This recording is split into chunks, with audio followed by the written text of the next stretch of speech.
Modos de vida dos fungos. Alguns são parasitas, alguns são sapróbios e outros são mutualísticos. Ó, parasita é que ele depende do hospedeiro. Parasita, dois pontos, depende do hospedeiro. E aí a gente tem as micoses, as candidíases e os sapinhos. Micose é aquilo que dá no teu pé, né?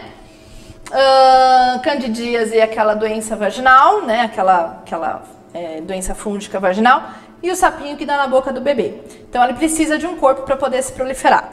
Os sapróbios, cuidado, tá? Existem fungos que são saprófagos, bactérias também, saprófagos, dois pontos, marca aí, saprófagos. Todos os seres saprófagos são seres que causam decomposição, tá? Então, seres saprófagos são seres que causam decomposição, são seres que estão envolvidos com a decomposição, são seres que decompõem.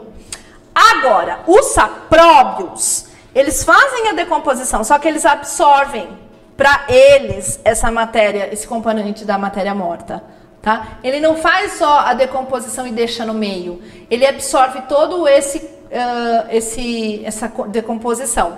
E os seres mutualísticos, que aqui eu tenho os líquens e as micorrizas. Vamos falar um pouquinho sobre líquens? Os líquens, deixa eu ver se está falando um pouquinho aqui dos líquens. Não, os líquens, eles são essas estruturas aqui, que estão aqui, ó, atrás de mim, nesse ponto aqui, ó. Aqui. Que dão muito em árvore, né? Ele, além de ser um indicador de poluição, ele causa uma relação mutualística. Essa relação mutualística, ela é o seguinte, é uma relação ecológica, aonde um é dependente do outro. Se você soltar o fungos e a alga, sim, a alga lá do reino protista, lembra? Vírus, bactéria, reino protista, que a gente vai voltar lá.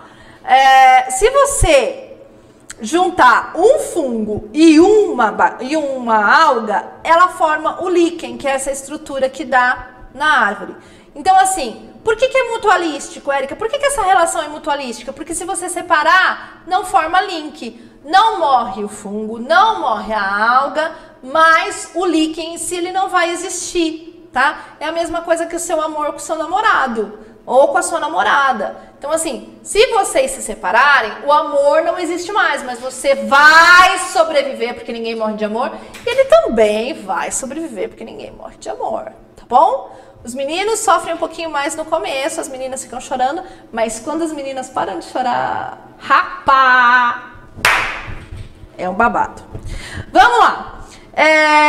Já as micorrizas, elas têm uma peculiaridade muito legal. Elas acontecem nas raízes, principalmente das leguminosas. Feijão, soja. Então é assim, é uma troca, tá? É uma troca bem bacana entre as micorrizas. Também ela é uma relação mutualística. Se separar, não vai acontecer as micorrizas. E aí o que acontece? Esse fungo, ele chega na raiz da planta e fala assim: olá, dona planta, tudo bem com você? Tudo bem, e você, seu fungo? Tô bem, graças a Deus. Dona planta, é o seguinte, eu estou precisando de um lugar para morar. E eu sei que a senhora precisa de matérias orgânicas de decomposição. Que tal?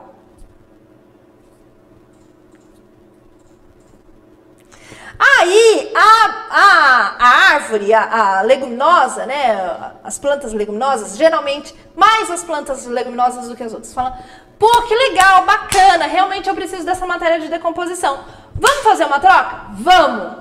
Então aí, o fungo faz a decomposição, tem onde morar na raiz da planta, ele forma umas bolinhas nas raízes das plantas, pequenininhas. E a bendita do fungo tem onde morar e a planta pega os seus nutrientes. Vocês vão ver isso também. Olha aí, ó, link da aula, ó. Olha eu ligando a aula, ó. Sabe onde vocês vão ver isso? Que tem essa associação com raiz de planta? Nos ciclos biogeoquímicos, onde vocês têm bactérias nitrificantes e bactérias desnitrificantes. Pra que essa daí, Érica, para fazer o ciclo do nitrogênio? Isso a gente vai falar lá na frente, mas você já linka, olha só, já linka.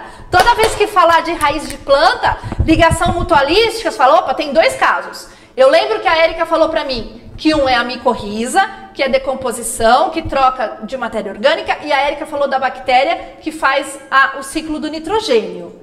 Tá vendo como fica mais fácil? Quando você tem esses links na aula, quando eu jogo para vocês esses links, você começa a ter uma percepção.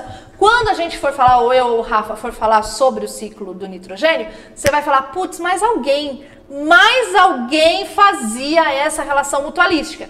E aí você vai só relembrar e você vai ver que são as micorrizas. Tranquilos? Muito bem. Gente, dá uma olhada que coisa mais linda esse fungo aqui, olha. Certo? Para a saúde, como que o fungo interfere nisso, Érica? Um dos grandes avanços da medicina, o antibiótico, né, a penicilina, é feita de um fungo, tá? Então aí a gente tem uma coisa muito importante, que é essa parte da penicilina, fazendo aí de tratamento. E também serve para a parte de alimento, né? Então, comida, shiitake, shimeji, leveduras, produção de queijo, iogurte, pão, fermentação do pão, nada mais é do que isso daqui, ok? E olha aí um link para aula. Olha um link para aula.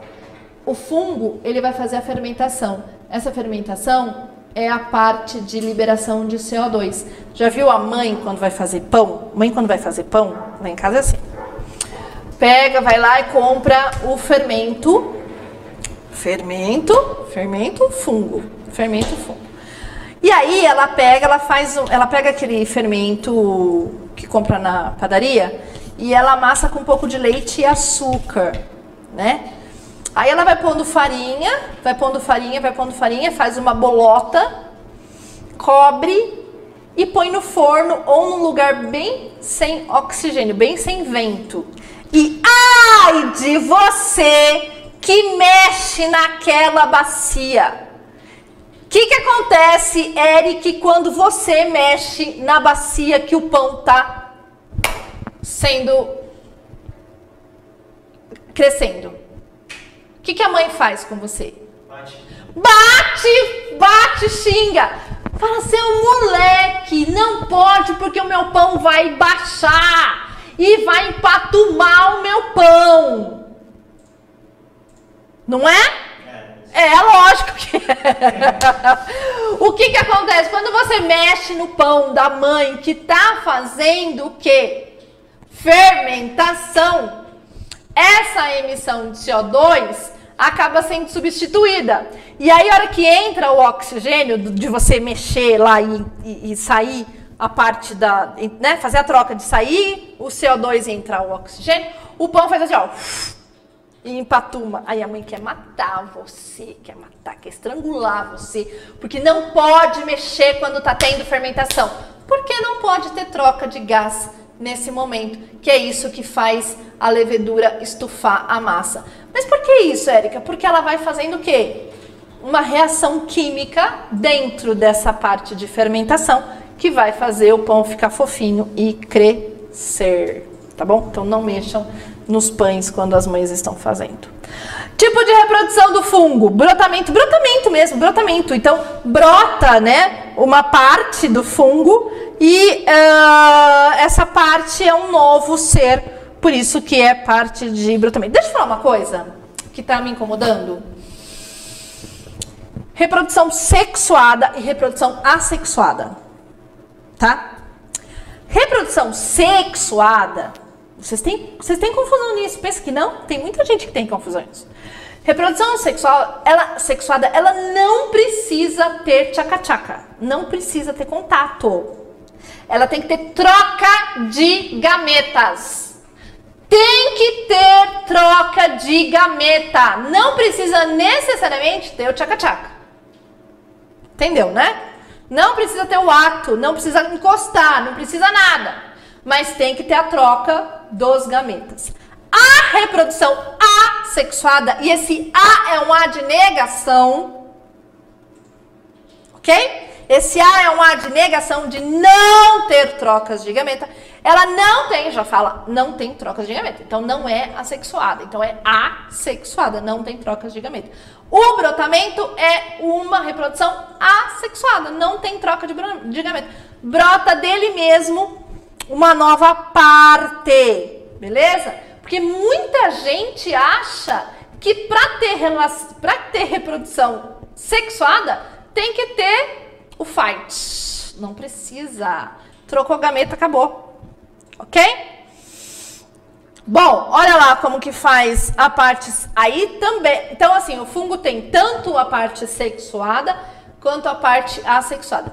E a parte sexuada nada mais é do que troca de gameta, né? Então, eu tenho lá a rifa da linhagem positiva com a rifa da linhagem negativa, que as duas se cruzam numa linha, e aí você vai ter o crossing over, que é a troca de material genético, que a gente vai explicar direitinho quando estiver falando de genética, o zigoto, o esporo e assim uma mitose sucessiva de novas células desse fungo, tá? Então, sofre toda a parte de reprodução normal quando você tem dois materiais genéticos, o positivo e o negativo aqui, mostrando que são dois materiais genéticos. Beleza?